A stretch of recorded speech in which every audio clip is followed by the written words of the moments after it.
এই বাড়িতে ফিসফিস করে কথা বলে ইতিহাস। এইখানেই রাজা কালীপ্রসন্ন সিংহ করতেন বাস। গিরিশ পার্ক থেকে দূরত্বটা ঢিলছোঁড়া। বারাণসী ঘোষ স্ট্রিট বলে খ্যাত এই পাড়া। করেছিলেন অনুবাদ 18 খণ্ডে মহাভারত বাংলা ভাষায়।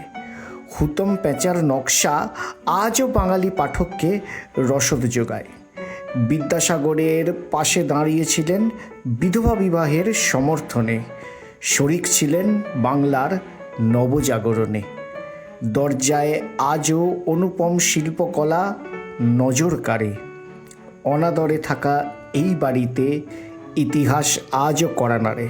শহর কলকাতার অলিতে গলিতে ছড়িয়ে ছিটিয়ে অনেক গল্প অজানা। ভিডিওটা ভালো লাগলে চ্যানেলটি সাবস্ক্রাইব করতে ভুলো না।